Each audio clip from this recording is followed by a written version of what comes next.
ofisa wa National Police Service, kuna heshima tutampea mwenzetu. So ni vyema watu wajue kwamba baadhi ya hiyo heshima tunapeana, iko risasi itapigwa, na hiyo risasi si risasi ya kwenda kuumiza mwingine.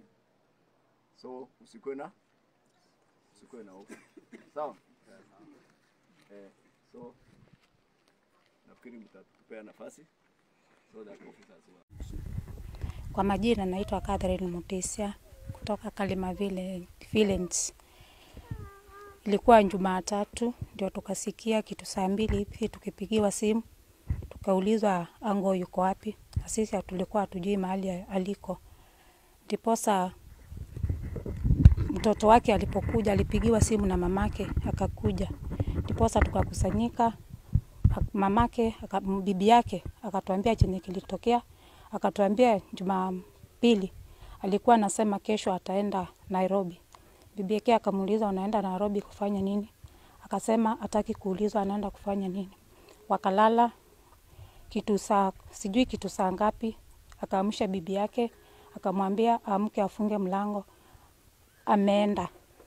Bibi yake hakufunga mlango saa hiyo, alifunga mlango kama kulikuwa kumekucha.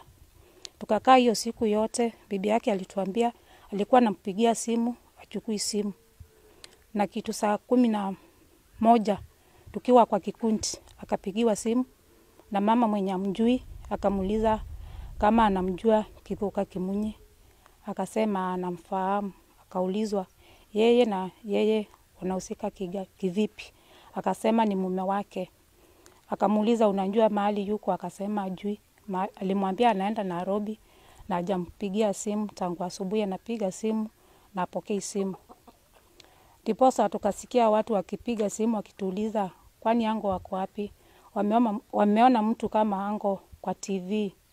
Ako Nairobi State House, ameua mtu na amekamatwa na ako Milimani Police Station. Sisi tulijulia hapo. Na tangu hapo nyuma kidogo alikuwa mgonjwa, alikuwa na wazimu. Wakapelekwa hospitali, akatibiwa, akapona, na kutoka hapo akaweka kazi, na juzi akafunga kazi mahali panaitwa Kadhiani, akaleta vitu vyake vya kazi akakaa hapa. Alikuwa anafanya kazi hapa nyumbani.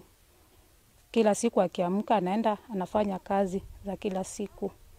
Kwa hivyo sisi kama familia tulikuwa tunaona akituongelesha, tulikuwa tunaona kichwa yake kaiko mbele kidogo juu ni mtu mwenye tabia mzuri, hawezi kukosea, na hiyo kitendo kilichofanyika hasa kama familia tulihuzunika sana. Labda ungeuliza serikali nini kama familia? Kama familia tungeuliza serikali wamwachilie, tujue venye tutamfanya, apelekwe hospitali atibiwe ndio asirudie hiyo kitendo siku ingine. Na pia tunahitaji maombi kuhusu yeye sababu ako na shida ya kiakili.